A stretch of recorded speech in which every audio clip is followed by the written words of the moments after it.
Baik, bismillahirrahmanirrahim. Assalamualaikum warahmatullahi wabarakatuh. Waalaikumsalam warahmatullahi wabarakatuh. Gimana kabarnya hari ini? Masih ingat di bab 4 kemarin unsur hadis ada berapa? Sanad, matan, rawi, rijal hadis. Ada yang tahu sanad itu apa? Masih ingat? Sanad? Apa itu sanad?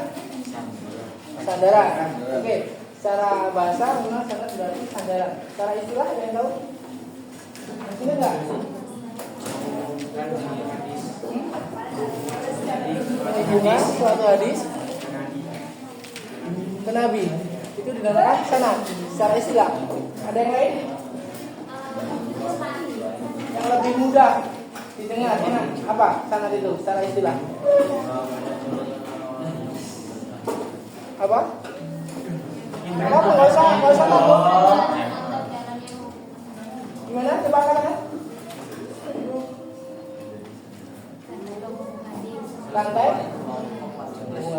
Ya, ada yang lain?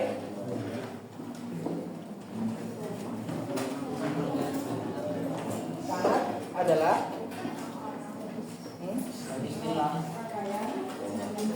apa? Secara istilah?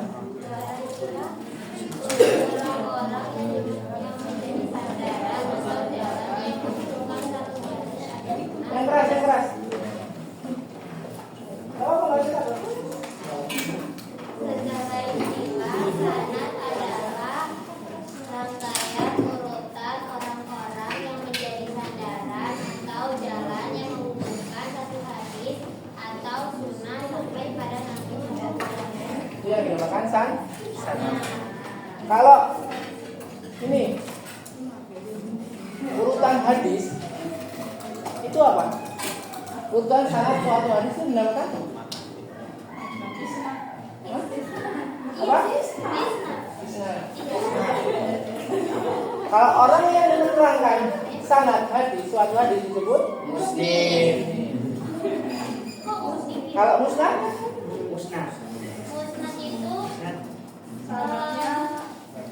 orang yang menyebutkan Hadis yang diterangkan dengan menyebutkan sanadnya sehingga sampai kepada Nabi. dinamakan. Musnad. Jadi harus bisa mengambil antara tiga itu. Isnad, musnid, musnad. Coba isnad apa? Isnad itu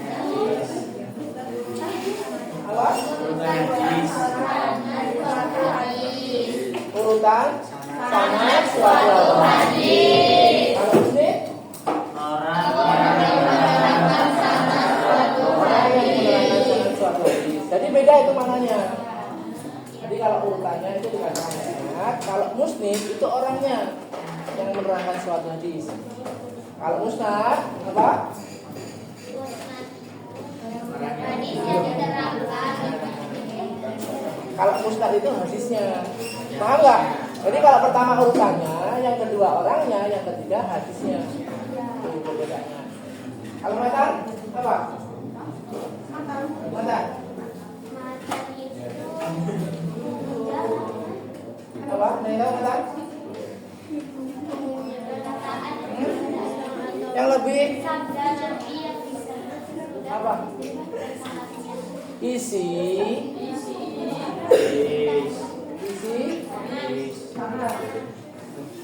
dalam sebuah hadis yang disebutkan setelah dinamakan. Kalau perawi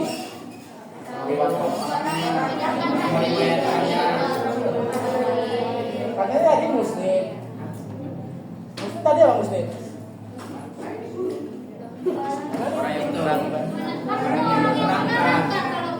Musnid tadi apa musnid?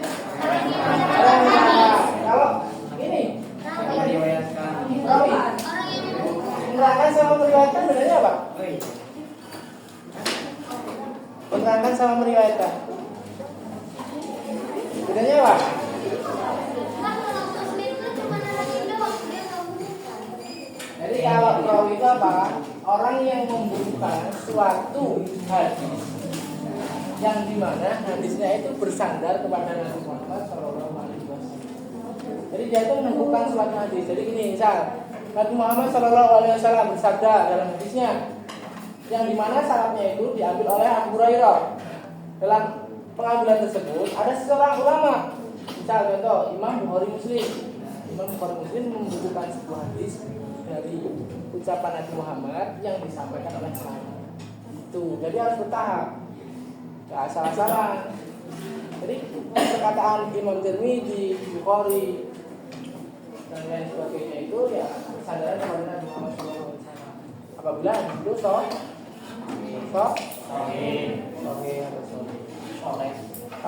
hadisnya dhaif itu baru lemah. Misalnya kita an-nadhafatu minal iman itu hadis dhaif. Tapi hasan itu bagus. Tapi hadisnya nggak ada itu di zaman Nabi Muhammad nggak ada. Cuma kalau hadisnya itu tadi hasan, bagus hadisnya. Cuma lemah karena tidak apa? Tidak ada apanya? An-nadhafatu minal iman tidak ada apanya? Kan dikatakan suatu hadis itu apabila menyangkut 4 unsur. Itu dikatakan hadis sahih. Yang pertama tadi Pak, sanad itu apa? An Abi Hurairah radhiyallahu anhu qala Rasulullah sallallahu alaihi wasallam itu dikatakan sah. Nah, isinya contoh misal an-nadhafatu minal iman itu kan enggak ada diawali dari sahabat dan Nabi Muhammad. Itu loh, paham enggak? Makanya hadis itu tidak bisa dinamakan hadis tapi hasan dia bagus karena untuk mengajak bahasanya umat Islam itu ya harus itu tadi menjaga kebersihan. Nah, matanya, perawinya itu terletak di setelah mata. Misal rawahu Imam Tirmidzi, rawahu Imam Bukhari. Nah, itu dikatakan perawi. Jadi perawi itu terletak setelah mata. Kalau sanad itu sebelum mata.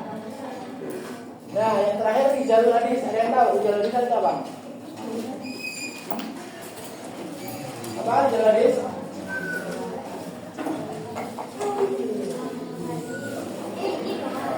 Apa? Biografi ringkasan seseorang yang apa? Biografi ringkasan seseorang. Perawi itu apa? Tadi. Jadi gimana? Jadi rijalul hadis adalah biografi seseorang yang membukukan sebuah hadis yang bersandar kepada Nabi. Jadi dalam hadis itu harus, jadi ketika membuka sebuah hadis itu harus punya biografi. Tuh, contoh, misal, apakah kita bisa membukukan sebuah hadis? Tidak. Karena kenapa? Ketika membuka suatu hadis itu harus satu, tidak berbuat maksiat. Contoh, nongkrong itu termasuk maksiat nggak? Jadi nggak boleh orang lain yang statusnya membukukan sebuah hadis itu nggak boleh nongkrong di pinggir jalan. Karena nanti pandangan kepada orang lain itu akan dianggap tidak benar. Jadi nggak salah-salah. Makanya yang membukukan sebuah hadis itu ya ulama-ulama yang benar-benar ya udah keselamatan istihad. Oke, lanjut bab ya. Sudah paham belum yang bab 3 kemarin? Soalnya minggu depan kita ulangan harian ya.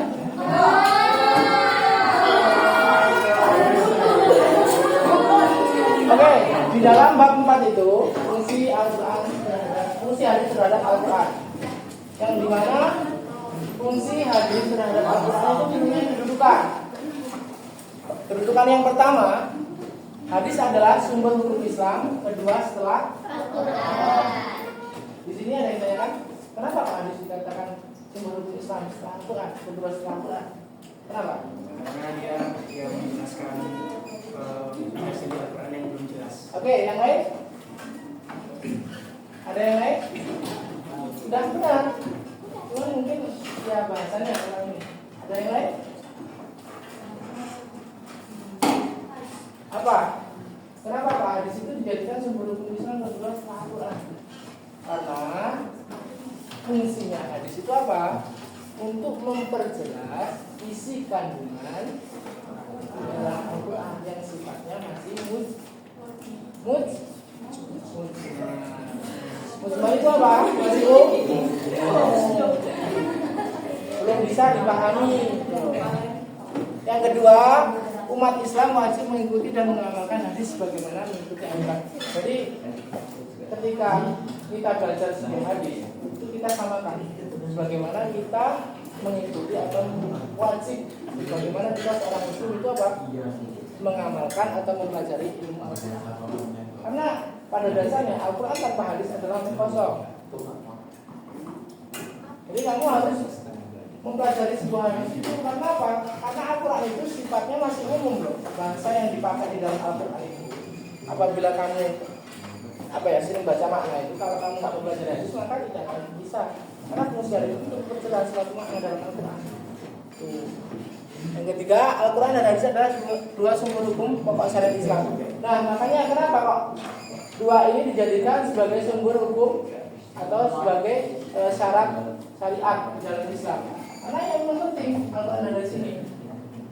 Misal, ketika belajar sebuah pelajaran, misal fikih itu nanti masuknya kepada hadis juga harus disandarkan. Jadi nggak sementara-mentara kita belajar fikih, akidah itu nggak ada sahabat kawan atau bersandar dengan hadis. Enggak, karena hadis ini memang benar-benar dari siapa?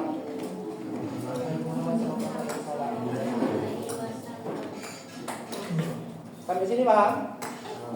Ya ini cuma kedudukan hadis saja. Intinya hadis itu adalah sumber hukum Islam setelah Al-Quran. Jadi sumber hukum kedua setelah Al-Quran itu ya hadis.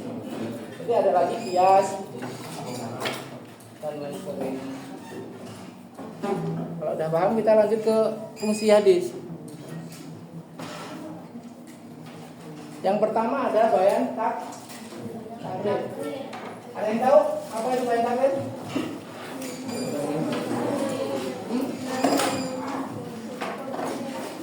Ada yang tahu nggak? Apa nggak belajar tadi malam?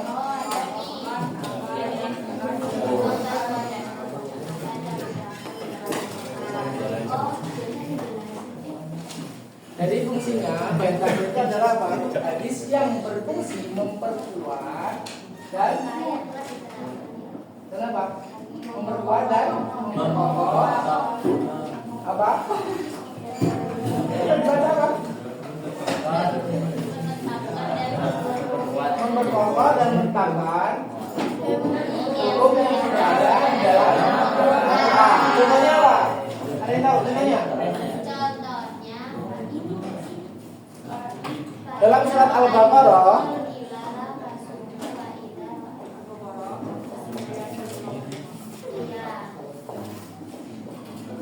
itu dijelaskan bahwasanya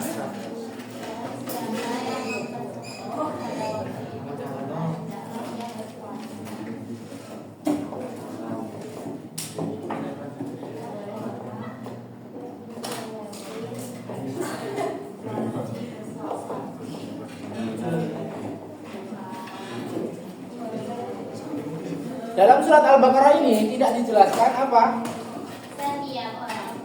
Tidak dijelaskannya apa? Kan ini hanya penjelasan setiap orang muslim wajib berpuasa. Penekanannya apa? Kan nggak ada di sini.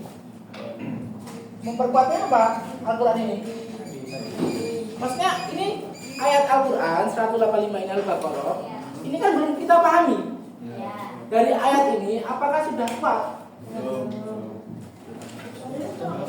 Kenapa kau belum kuat? Waktunya. Dalam hadisnya itu barang siapa yang melihat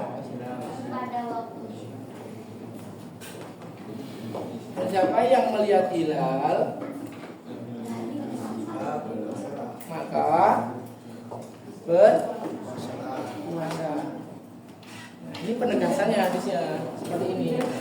Karena di dalam Al-Quran itu hanya diwajibkan aja untuk berpuasa, tetapi tidak ada waktu.